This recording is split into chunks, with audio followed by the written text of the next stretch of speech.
Bring in show music, please. Hi, I'm CNBC producer Katie Kramer. Today on Squawk Pod. One big week for college athletes. The NCAA's $2.8 billion settlement. Joe Moglia, the one-time head of TD Ameritrade who chairs sports at Coastal Carolina. All the noise for the last 3 years about what's happening here with paying the players in NIL. How much talk have you heard about academics? How much have you heard about eligibility? And Elon Musk against tariffs on China EVs. Are you a 401k millionaire? And Novo Nordisk's Ozempic slowing the rate of kidney disease. For better or worse, we're all going to be on some version of this at some point. Plus, the family spreading good things on social media. You like doing the videos with the family, right? Yeah. How Nick and Gabe Safier are representing the special needs community and spreading joy while making a living. Would you say twinning with Big Bro? You like the twin? Man, look at Kira. And with Kira, our sister Kira. And you guys are twinning kind of right now. We are. It's Friday, May 24th. Squawk Pod begins right now. Stand Becky by in 3, 2, 1. Cue it, please. Good morning, everybody. Welcome to Squawk Box right here on CNBC. We are live from the NASDAQ market site in Times Square. I'm Becky Quick along with Andrew Ross Sorkin. Joe is off today. The price of Ethereum pulling back after a big run-up this week. The SEC approved that rule change that will pave the way for ETFs that buy and hold Ether. That's one of the world's largest cryptocurrencies. Specifically, the SEC order approves applications from various exchanges to list 8 different Ether funds, but the order does not approve the funds themselves or set a date for the ETFs to start trading. Issuers are still awaiting individual approval from the SEC for their funds, and it's unclear how long that process could take. But this has been the week that this was a buy the rumor, maybe not sell the news, but not bid it up too excessively either. Right now, that's been Ethereum the case with most of this stuff, down by right? 2.5%, but for the week to date, it's up by almost 20%. If you take a look at Bitcoin over this week, it's been pretty strong over this week, but this year to date up by 58% this morning. It's sitting just at 67,000. We had been as high as 71,000 in the last several days. Let's talk about Paris, if we could, for just a moment. You sound so wistful. I'm so wistful. Yesterday in Paris, I think right before I left, actually, Elon Musk speaking out at the Viva Tech conference, he said that he doesn't support President Biden's recent announcement of a tariff on Chinese-made electric vehicles. Here's what he had to say. Neither Tesla nor I asked for these tariffs. In fact, I was surprised when they were announced. Tesla competes quite well in the market in China with no tariffs and no differential support. In general, I'm in favor of no tariffs. I'm also actually in favor of no tax incentives for EVs, but provided that there are also the tax incentives for oil and gas must also be eliminated. So I'm in favor of no tariffs and no incentives for electric vehicles or for oil and gas. So a little complicated because, he's now in a position where the truth is he doesn't need the tariffs and the subsidies and the like. Anymore. There was a time when he advocated for them. Subsidies. And the whole industry needed them, and there's been this imbalance. In fact, if you remember, there was a whole fight over the idea that there were subsidies given effectively to GM and Ford and some of the others that were sort of set up so that Tesla wouldn't be eligible for. Them. So, look, in general, I agree with this take, though. Not having subsidies out there, not having tariffs, that's the more accommodative way of looking at things. In reality, neither one of the candidates who are running for office right now are going to strip away all tariffs. The other piece of this, though, is if you remember, he made a comment probably 2 months ago, and we could go grab the tape, where he said effectively that he wanted the tariffs. If you don't have tariffs on vehicles in the Chinese EVs into the U.S., and he wasn't making the point about his own vehicles. He was saying, look, these cars are better cars, and they're being able to make them more cheaply, and basically the entire industry in the U.S. would be completely ruined. So. This was also before he went to China. He just went to China and had a very good meeting there. Obviously, China's a big market for him. Big market too. for him. So, but I do think he probably is speaking pretty openly when he says that. Oh no, I believe he believes what he's saying. I'm not discounting that. I'm just saying it's an evolving super complicated issue over time. Meantime, Bloomberg reporting that Musk's SpaceX now has initiated discussions about selling existing shares at a price that could value the closely held company at roughly $200 billion. Reports said the tender offer would allow employees and insiders to sell shares at around $108 to $110 a piece, although terms hadn't been finalized. Musk posted on X that SpaceX has no need for additional capital and will actually be buying back shares. We do liquidity rounds for employees and investors every 6 months. I don't think this would affect per se. I mean, the valuation piece would affect per se, but folks like Ron Barron Funds, there's I think BlackRock and some others, publicly traded funds, have stakes in SpaceX. So this would affect the valuation piece, but not necessarily some kind of liquidity event for them. And then finally, Musk's AI startup XAI seeking to raise close to $6 billion in a funding round backed by Andreessen Horowitz. That's according to an FT report. It said the round also includes commitments from Lightspeed, Sequoia Capital, and Tribe Capital, and would value the startup at $18 billion. This has been a long gestating situation with a bunch of times where there were reports that he was looking for this money, and then he would go online and say that he was not looking for this money. It appears now that we're closer to that. The one other piece of it is whether, on the XAI side, whether folks who invested in X, formerly Twitter, may get a piece of XAI. We've talked about this before. Right. And that might actually be because they're going to be training on stuff that's on Twitter, whether that actually might be a vehicle for them to get their money back, if not more. I mean, we've all talked about how the valuation... rather than paying them for being trained on it, maybe you just get a cut in... Well, the point is you'd get a slice of that company, right. And if you thought to yourself, okay, the company was once worth... We paid $44 billion for the company. Today, the company is worth, I don't know, name your number, 50% of that, less than 50% of that. Right. This may be the vehicle. Well, if there's a vehicle that's going to get you there, it would be that. Train on it without giving some value to. Right. But if you believe that XAI is going, could XAI one day be worth more than $44 billion? The point is, it may be a way for some of those investors to recognize the value. To recognize some of the value that they may have lost. The number of 401k accounts at Fidelity with balances of $1 million or more rising to a record, you ready for this? 485,000 in the first quarter. That's a 15% jump from the prior quarter and up 43% since March of 2023. The average balance for a 401k account rose to nearly $126,000, but that's skewed by large account balances. The median balance for 401ks at Fidelity is only about $29,000. And I just read a fascinating article about 401ks and actually how maybe it was a great mistake in our country. Why? The amount of, and Larry Fink has talked about this, even though I know he's an advocate for 401ks. He's an advocate for additional, When you really look at retirement savings today versus the kind of savings that people had 20 and 30 years ago coming from pension funds. Well, obviously, the companies said we can't afford to do pensions. They said they couldn't afford to do pension funds, but what it's left is sort of a spiraling problem in this country of retirees. 401ks are the solution to part of this. If you got rid of those, we'd be in a big problem because companies... Well, the question is whether there would be a different way to do it and whether you could go back in time, and I don't know. I send the hate my way. But remember, I remember losing I've lost a couple of pensions over time where they got rid of them. It was because the companies say, we can't have this open-ended, we'll take care of you for the rest of your life. People are living longer. We don't know how to do it. They were like, I understand and the argument. The conundrum is that unfortunately employees are not investing early enough. Some of the companies are not matching enough, and we are going to have a retirement crisis in this country. And I think you're seeing it play out. And I think there's a lot of folks who are watching the broadcast right now who unfortunately don't have all the money that they thought they were going to have when they retired. One thing that I think was great is the paternalistic way that Dow Jones dealt with ours when they were handing it. It was an opt-out if you didn't want to do it. They opted you in, which was smart. That's where I started when I was 21 years old. And if it hadn't been for that, I would not have done it. They made it the more complicated way of saying you have to opt your way out of it. That was a great thing for me. I would not have done it that way when I was that young, so I appreciate it. Well, and there are places like Australia where you're forced into it. Yeah. It's a forced savings program. And that's something that somebody like Larry Fink has advocated for right here in this country.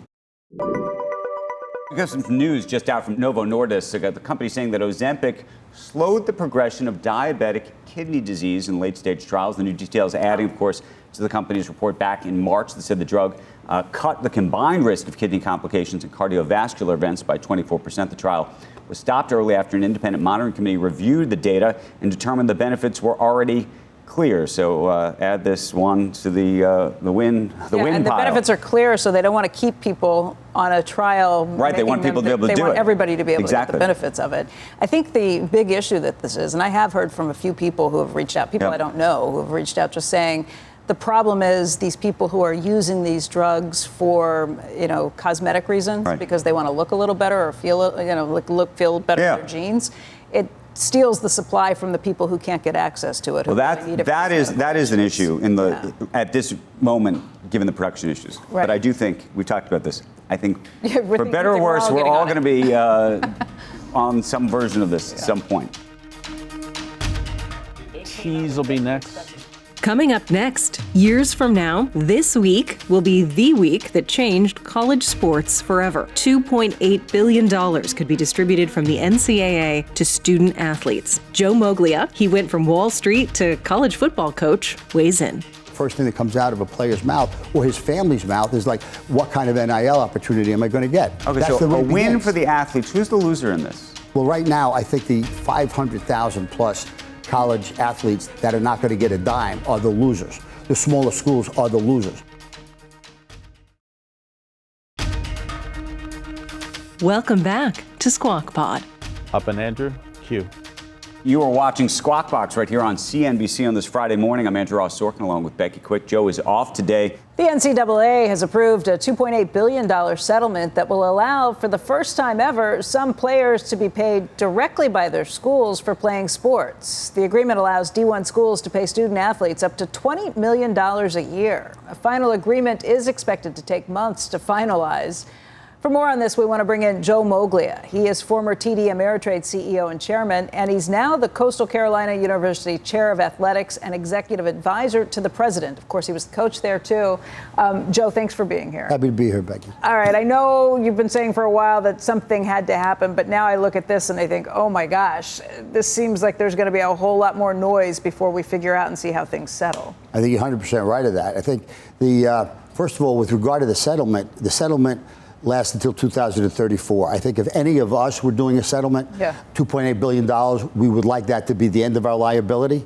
But there are still countersuits out there that are not part of this. So the NCAA liability continues to exist. So why would you do a $2.8 billion deal if you're still going to have liability? And the answer is the Power 5 conferences of the NCAA are concerned that if they don't do that deal, the actual liability could be $20 billion.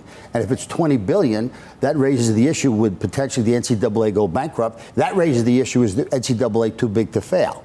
There are all sorts of issues associated with this, and a lot of the actual issues, structurally and philosophically, haven't been solved. And by the way, just to explain what that liability is for, this is for athletes who say that they were prevented from earning money going back to 2016 because the NCAA would not allow them to be paid for their performance on things. That's correct. What is so strange in this is that now you're going to be able to pay players. And there are caps on some of these things. There are some players, it's going to make crazy decisions for who gets paid, who doesn't. And I think maybe the bigger question is what it means for other sports. Sports that aren't going to be able to pay their athletes. That money is going to pay for the programs that are the big money makers, other stuff that used to rely on the money that was coming from the programs or from the NCAA. They're in big trouble. What's the rest of the... They are in trouble. The Power 5 conferences had a chance to vote on this. The NCAA technically represented the rest of the conferences. It was another 90 conferences. But they didn't really have a seat at the table. So the smaller conferences are not happy with that. And there's real concern that they're not going to be treated fairly. There's real concerns that institutions may have to get rid of certain sports. There are major issues that are associated with that. The one thing, though, that we don't talk about too much is how all the noise for the last 3 years about what's happening here with paying the players in NIL. How much talk have you heard about academics? How much have you heard about eligibility? Okay, so I think we all know the stat, 75% of the NBA players and NFL players that have retired after 5 years, they go broke. Okay, that's NBA and NFL players. What kind of financial literacy is part of the life of a 18, 19, 20, 21-year-old kid?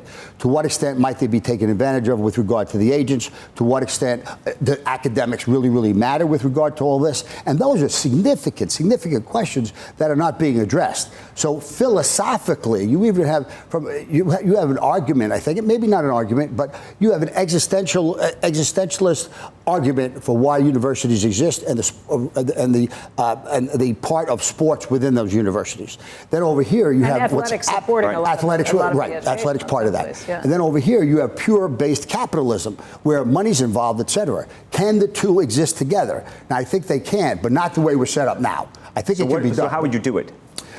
I would have two distinct groups. Now, there are details behind this that we can spend a little time on as well. But the simple version is you have a group that is professional, period, end of story. That's capitalism. You have a group that is amateur, period. That can be taken care of by the NCAA. Wait a minute, you mean different sports or? No, I mean, well, it could be different sports. Like but everybody in football is going to have to be a pro, or? No, but Power 5 football, for example, would definitely be part of this. But to keep it simple, Division I, let's say, is professional. Okay. So they've got to break away from the NCAA. They've got to have expert outside executive management leadership. I mentioned before in here that if the NFL modeled themselves after college athletics, they'd go out of business. Mm-hmm. So bring people in from the NFL, model yourself after the pros, have collective bargaining, have salary caps. It's professional athletics within college. This is so sad as a fan. No, but it's where we are. It's where we are. Okay, now Division II and Division III, it's a little bit more sophisticated than this. That would be amateur. The amateurs, Division II, Division III, stay with the NCAA. They stay with the NCAA. They're amateurs. They do not get paid. None of those schools pay their players. None of the schools. They can't get NIL deals, et cetera, et cetera.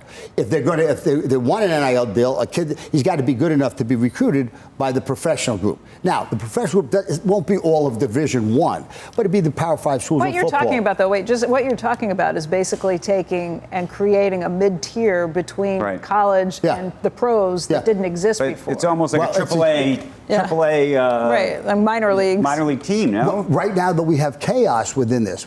There are still structural issues. How are you still going to handle the portal? How are you going to handle transfer? So basically, what you're saying is NIL screwed all of this up. And no, it can't blame it on NIL. The players deserve to get paid. I think what the issues were when this first happened, this is the most significant thing that happened in the history of college sports, period. And when this was announced over 3 years ago, the NCAA abdicated their responsibility on this. That's why, to me, that's a horrific example of leadership. I've been 5 decades in the world of football coaching, athletics, education, as well as the business world. And I've not seen a greater example of the lack of leadership than what I saw when this happened then. Then college athletics was supposed to come in and fill in the void 6 months later with their own transition group, which hasn't happened yet. So this is what they're coming up with now. Accelerate the move from students, even though they can get paid now. Is there any view that this will just accelerate them to go to the pros immediately? It's all a matter of money, right? It's a simple matter of money. So if I can get paid $5 million by being the quarterback at Ohio State, and I'm going to get $1 million by going to the NFL, I'll probably stay. Right? If I could get $10 million going to the NFL, I will probably leave. So that becomes more a matter of money than it would anything else. It just seems like such a convoluted, complicated process in setting up, like where. And an admission. I mean, it's been a long time coming. A lot of these athletes have been abused over the years, so that hasn't been a perfect system either. Right. I literally agree. I mean, I certainly agree with all that. I think, though, when this happened, again, there's no structure, there's no guideline. We talked about it before. You put your name on a portal, and by the way, there's 565,000 college athletes today. Mm-hmm. Last year, only 17% of Division I athletes got NIL money, and the average was 3,500. 90% of all college athletes are not going to get a dime out of this. How is this going to change the economics of education, though? Because money that was ostensibly going to subsidize either other athletics at the school and or hopefully some form of academics at these schools, I assume is now going to have to get funneled to the players. Yes. So if we do it this way, if we have a professional group, right? If it's capitalism, well, there's got to be a profitability associated with that, right? So the individual players are going to make some money. The university should be making some money as well. If they're not, they're not going to be able to afford. But there's going to be lower sports. How are you going to have a guy blocking for a quarterback who's making $5 million who's there on scholarship? At some point, go ahead. Yeah, but that responsibility would be the responsibility of the coach, and that's his job or her job to make sure, whether it's football, be his job to make sure that that offensive lineman understands what his role is. Coaches are already like, forget it. The portal has made my job impossible. Because I'm losing my entire team every year if I don't pay them the money. College coaches do not like this, right? We hate this as college coaches, but this is what we've inherited. And college coaches, just like in the business world, we've got to be able to adapt and adjust to this. The way we used to recruit 5 years ago was totally different than the way we recruit now. Back then it was, are you a fit for our school? How do you feel about our majors, our graduate programs, and our teachers, et cetera, et cetera. Now it's literally, if you talk to many, many, many coaches that I know, the first thing that comes out of a player's mouth or his family's mouth is like, what kind of NIL opportunity am I going to get? Okay, that's so a win for the athletes. Who's the loser in this? Well, right now, I think the 500,000 plus college athletes that are not going to get a dime are the losers. The smaller schools are the losers. The lack of revenue sports potentially are the losers. That's why that's got to be figured out yet. And I keep hearing about the money, the money, the money, the money. I don't hear about financial literacy. I don't hear about eligibility. I don't hear about the smaller schools. I don't hear about graduation rates. And it's a shame. The money, the money, the money. Okay, go to the pros if that's what you were going to do. Don't come to the college levels. Let us have this be. But most of the guys are not going to be good enough to get to the pros. So this will be their opportunity to wind up making some money. Again, remember, I'm not opposed to the athletes getting paid. I am totally opposed to the lack of structure, the lack of organization, the lack of discipline that surround this. Again, so what's the purpose of a university? What's the purpose of athletics within the university? And you've got pure professional athletics over here as part of university life. But they're two separate worlds. They're separate worlds. That's why I think the only way it works is to have ultimately a major separation. Joe, thank you so much. I still don't understand all of it. I think we need more information, but I understand it better than I did. Thank you. Thanks, Becky. Thanks, Andrew. Thank you.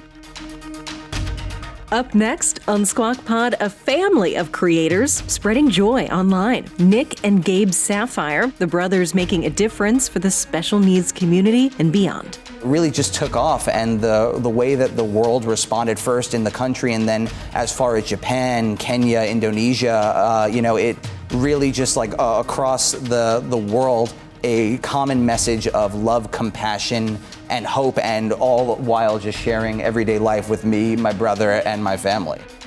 We'll be right back. This is Squawk Pod from CNBC. Repeat after me. 1, 2, 3.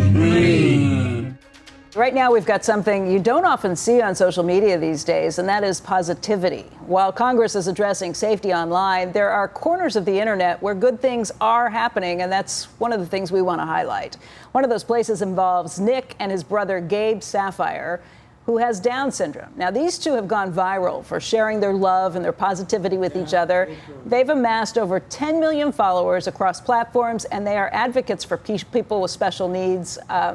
Joining us right now, Nick and Gabe Safier, and I have to say thank you guys. I've been watching you guys for a long time and been following, and I am really, really thrilled to have you guys here because you make me smile just about every day. Thank you so much, Becky. Gabe, we're glad to be here, right? Yeah. Thank you so much for having us here. It's really great to have you guys here. Andrew and I have been looking at a lot of things that happen online. And I'm not always thrilled with some of the things I see, but you guys are a real bright spot. And I wanted to take the time to talk about what you do. Nick, why don't we start with you? Sure. How did you come up with the idea for this following? Because you've got about 10 million followers. Yeah, no, thank you. Yeah, no, we, so essentially, beyond what we do on social media, so I'm actually an actor. And in 2020, when, we live in Brooklyn, New York, and when we went into lockdown during the start of the pandemic, I wanted like a creative outlet, and I was posting, random videos that I thought were funny at the time. But then one day I just posted a video. We posted a video like sharing just everyday brotherly shenanigans, and it really just took off, and the way that the world responded first in the country and then as far as Japan, Kenya, Indonesia, it really just like across the world, a common message of love, compassion, and hope, and all while just sharing everyday life with me, my brother, and my family. Yeah. Gabe, what do you like about doing these videos? What? Oh, they're on the cottage. Oh, what do you like doing videos? You like doing the videos with the family, right? Yeah. Yeah. He likes his favorite thing. Would you say twinning with Big Bro? You like the twin? We get Kira. And with Kira, our sister Kira. Yeah. That's You right. guys are twinning kind of right now. We are. Right? I didn't have the same shirt. I was like, oh, how best can we do it? But I will literally, even if we're not filming. I ain't gonna look. That's right. We are going to twin. Look at that chicken. Oh, he's excited for his family vacation. We're all excited about family vacations. We've been talking about that too. But he sometimes he'll come home from school and he'll see what I'm wearing and and if it's not twinning, he'll be like, what? And he'll just go up to his room to put on whatever the matching outfit is, and it's like, all right, well, there's our video for the day. Did you decide? So when did you decide? Like there was a pivot point in all of this that you were actually going to do this and do it like regularly? Yeah, I think that, so I was actually a personal trainer when we first, and again, we went into lockdown, and just when it came out of it, it just had become something so much larger than myself, and I felt like such a sense of purpose, so aligned with not only what I wanted to do for a living, but also what it does for people like my brother and the community and mainstreaming that Was it like a decision that you had to make in the family about like, are we going to put these videos out? Do we want to? Yeah. What kind of videos we want to do? Like, and because now you're actually doing. I mean, this is a regular. Right, it's family business. Involves everybody. This is the whole group. Yeah. And you guys make money on this. Yeah. So we're on TikTok, YouTube, Facebook, and Instagram, and all the accounts are monetized. And it involves Gabe and I. This is how we make our living. Mom. Oh yeah. This is how we make our living, and so we just sort of around about 2 years ago decided that I was going to go all in on it, and I wanted to devote the full time to doing this, and it's led to so many opportunities for the both of us and for our entire family. And that's really been, Oh. I have to say, you're dancing, you're at the party there, Gabe. I have to say, I have a daughter with special needs, and for me, it's a great place, and I'm so proud of the work that you guys are doing just to raise awareness and build communities. And I think that those are things that social media can do that wouldn't exist without it. So I'm not always a fan of social media. Child trafficking, a lot of places that I think that it's a terrible place, but for this, I think it's wonderful, and I just want to make sure that we highlight some of those issues. But what you guys are doing to raise awareness is amazing. Thank you. No, I appreciate that. And it's we're certainly. And I'm certainly not an expert on on everything, regardless, of course, of what's happening with in Congress, and but I would say that at least from our end, and from the creator standpoint, we wouldn't be where we are if not for it. Okay, so let's talk about TikTok. That's part of the reason your biggest following is on TikTok. You have about 7 million viewers there. Right. What happens if Congress goes through with the law that it's passed and says that TikTok either has to be sold or shut down? If TikTok stays on this path and says we can't sell? Right. Like I said, I don't know personally enough, from my end in terms of from their end. What would it mean for you? It would mean half of our follower loss. Right. Yeah. But I'm actually curious, since we've got a lot of folks interested in the economics of all of this. Sure. I assume, is there more money in TikTok? I assume there's more money in YouTube. For us, it's YouTube and Facebook. YouTube and Facebook is where the money is, Even right? though you have bigger followings on TikTok. And TikTok recently, and again, from the creator standpoint, recently released a creator program where if you post 1 minute plus videos, that's monetized in a way that it wasn't before. So that's also just in creating longer form videos. So that's great from the creator perspective, but still, but a large really majority YouTube. of it's got to be YouTube and and that's actually out of all of the. YouTube and Instagram are our, I would say the lower end of the follower count, but still that's the majority. And how much do you find that TikTok is leading people to those platforms where you can monetize them? Because I've heard from a lot of creators who say, look, TikTok goes away economically, it doesn't hurt me.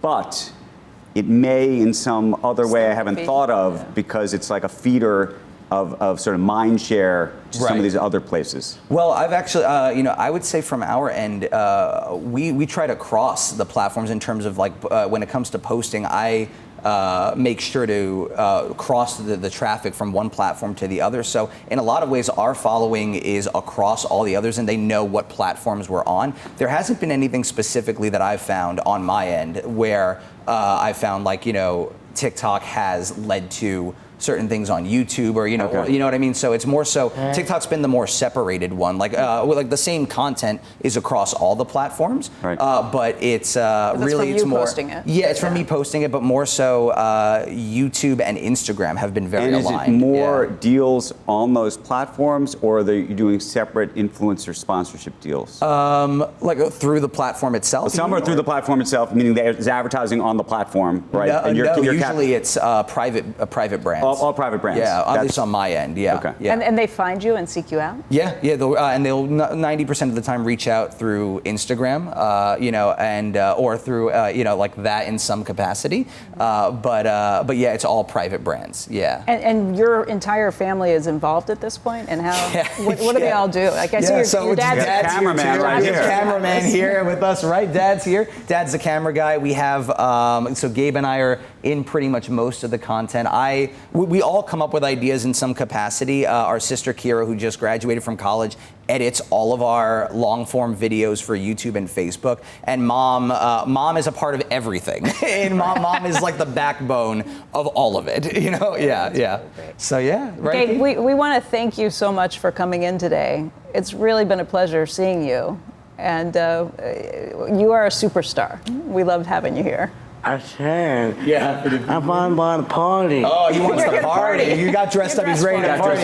This is a little bit of a morning party. That is, right? It's like a little bit of a, breakfast party. Right, you'll get your coffee. Yeah. Get a coffee. Yes.